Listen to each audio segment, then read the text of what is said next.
we just pulled into Maxwell for morning tea, and unbeknownst to us, we found a free camp area. So the first 3 bays, you can spend 1 night camping here, and it is right on the riverside. And all you have to do is walk across the old bridge and you're in town.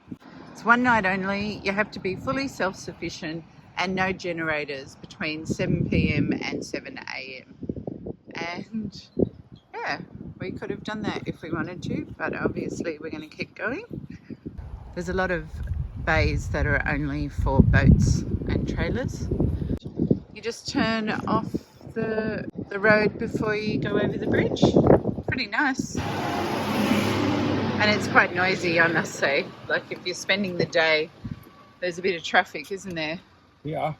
Yeah. A little bit, not too bad. But for a 1 night stay, if you were driving through, pretty smick.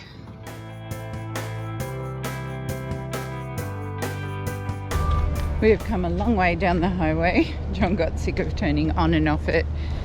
We have come to Nabiac. We are here at the National Motorcycle Museum.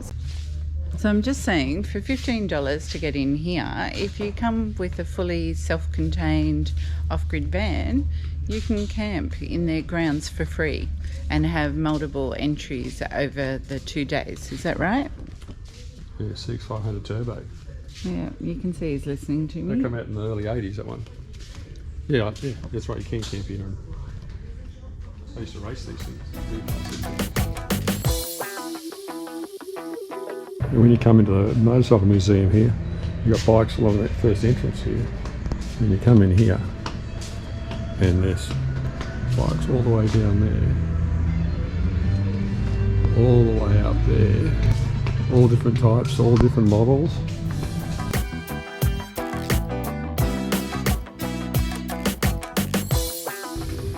And you got one wing here on the left, and more bikes again all the way down there. A few steel cages on the left,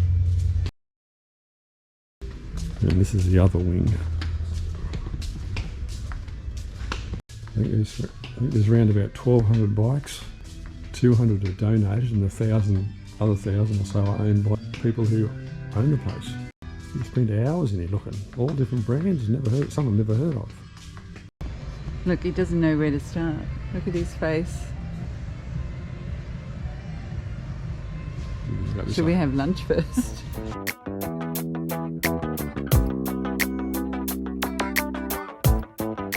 John's just gone off. He's just in his glory, and it is absolutely amazing, even if you're only kind of interested in bikes.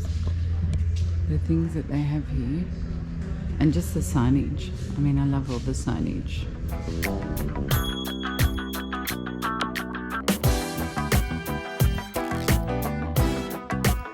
If I had the money and there was one available, I'd get one of these things. The CB1100R. They used to race it back in the 80s. A good quality one's worth thousands and thousands if you can get one on bike sales.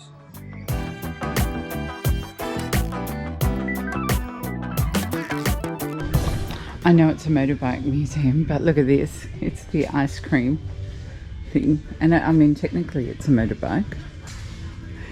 That. So cool. And then there's this tiny little car. Look at it. Looks so good inside. Like everything's miniature. But this is what I like. Look at this. Woohoo.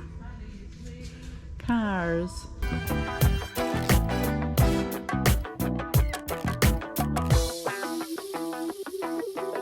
John's pretty keen on this one. How come? Well, this is the one I designed back in the early 80s. Oh, you spelled your name wrong when you did it, yeah, though. I know. The bloody buggers. I was made doing it up and building it, and they put the wrong name on it.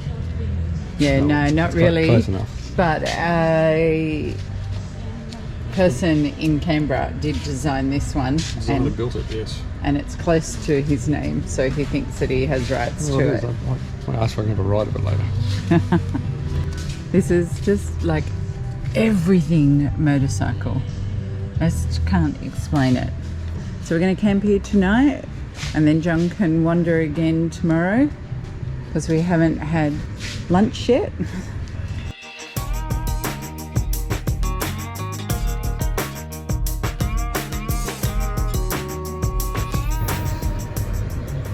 Somebody's taken a lot of time.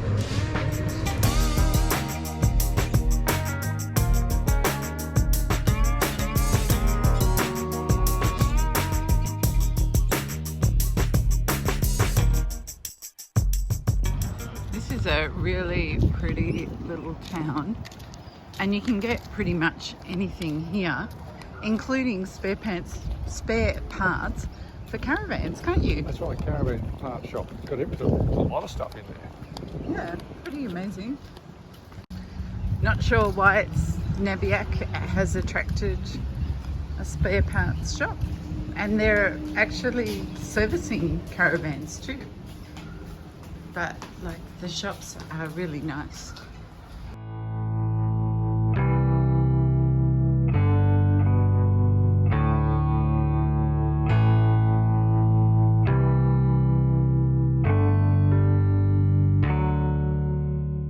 We are here and we are still camping at the National Motorcycle Museum, but the owner has come and moved us underneath their carport because there's a big storm coming tonight, and she said since no one else is here, we might as well back in and have some cover. Very kind of them. But we had to lower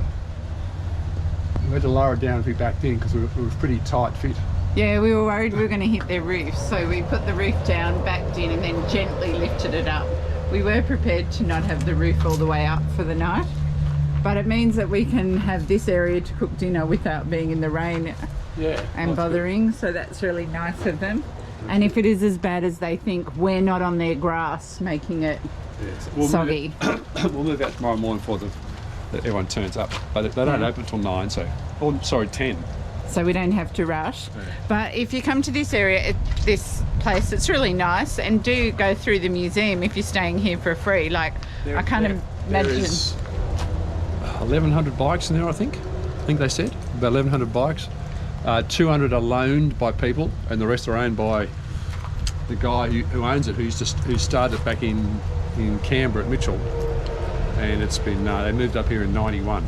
But the amount of bikes in here is just amazing. But if you're sensitive to noise, which we're not, we both sleep through anything, that is the freeway just over that wall. It's not that bad. It's not too bad. The wall does absorb a lot of the sound, but I'm just letting you know. But for free, and now we've got like our own little awning, I think we are very lucky. And as we moved in, the heavens started to open up. So that's the museum over there. The parking is over on that grass spot. We're now under here. And if you arrive before 3 o'clock and you need power for the night, they do have the option that you can pay for power from them. I don't know how they do that or where the power hookup is. It's not evident from out here, but you have to have your own toilet and you have to be able to catch your own grey water. That is very stipulating for them, isn't it? Self-contained, yes.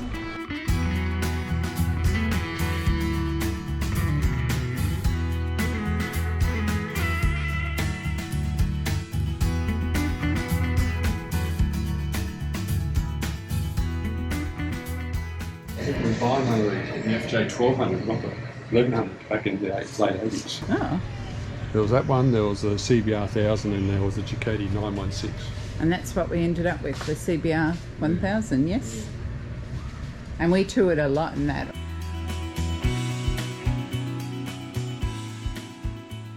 Finally pulled John out of the motorcycle museum, and the only reason was that one of our children actually rang and they were spending the weekend in Foster Tungurry.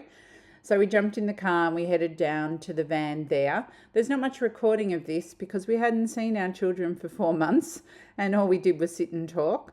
But this is the place that we stayed, and it was a really good low-cost campsite in the middle of Tungurry. We've been in the car maybe 40 minutes. We've driven from Nabiac to Foster Tungurry, and this is us set up. We're actually parking at the Sporties Club, which is just over there, and they have self-contained parking for $5 per person per night. So there is another area out the back where they have a dump point that you can camp, but this is the preferred one, and she said people had just pulled out of here and this is the preferred site, and that we should expect 2 to 3 more vans along there during the day. And why the appeal? Well, we went online to look at caravan parks, and many of the caravan parks were close to $100 per night at this time of year. It's not really hot enough to swim today, and it's not school holidays, and I don't know what's so special about the caravan parks, but for 2 nights we're here for $20. So not too bad. And if I don't want to cook, well, the club just looks beautiful. Look around. All you have to do is keep the receipt that you've paid for the camping on display at all times. No, they're really strict. No tents, and no, you have to have your own bathroom. She asked numerous times, didn't they? Yeah, not allowed to smile. You can't enjoy yourself. Oh my gosh. And there's no dad jokes, no run around naked.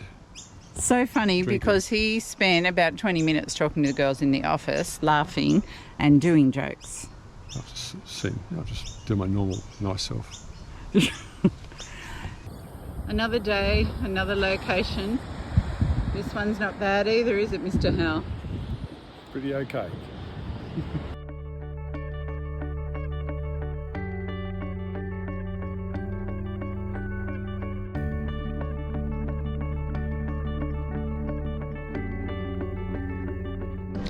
Two nights here, and we have spent yesterday with family, and apart from one short walk on the beach, we haven't done much else. We did eat in the Sports Club and it was lovely, and this has been a great cheap 2-night stay. 2 nights is your maximum, and it's been full every night.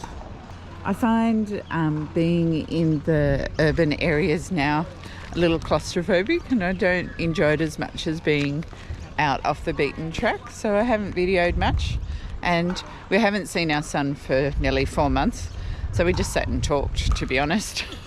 Not really video worthy, and look at that, John's still talking, stopping and talking. Anyway, this Sports Club has a dump point and we're in desperate need of it. Our light just came on today. It's been nearly 5 days since we've dumped. So real and truly time to go and visit the dump point here. So we've just parked here. They have water for you to refill up. And this is the overflow area. So when we arrived, they said you could camp in the overflow area next to the dump point. So you can imagine what we envisaged. But this is the overflow area. The dump point is over there. And the bins are over here, and the tap's just on that corner pole. So quite nice actually, because they have this view. Hey. What do you call a woman with a pork chop and 2 sausages on her back? A woman with a pork chop and 2 sausages on her back? Yeah. I don't know. Barbie. Oh my gosh. Just roll that hose up, sir. Do what you're good at. Oh, you're not even going to look at me. It's quite good, that one. It is quite good.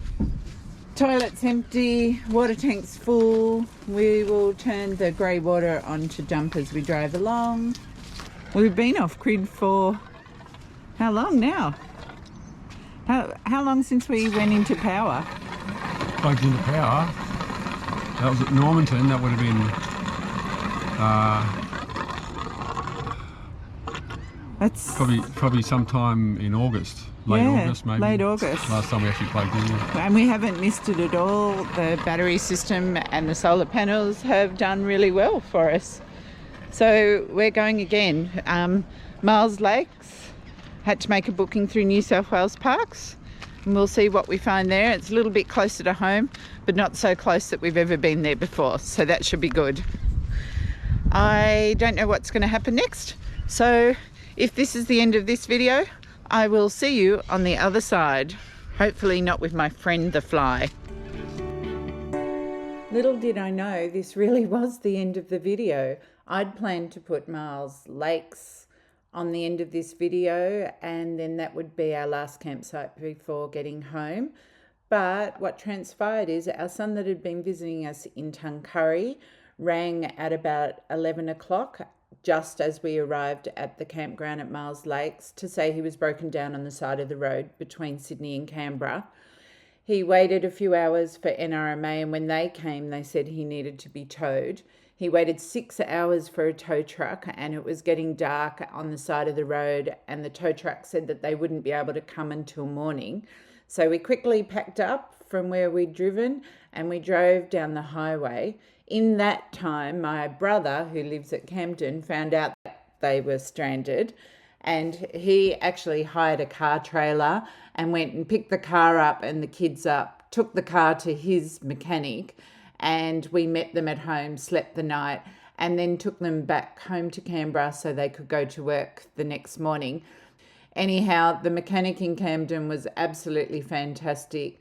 The car's fixed. It was cracks in the flywheel, which is pretty unusual, but much better than having to have the whole engine replaced. But Myall Lake will have to wait for another time, and this truly is the end of the video. I shall see you on the other side.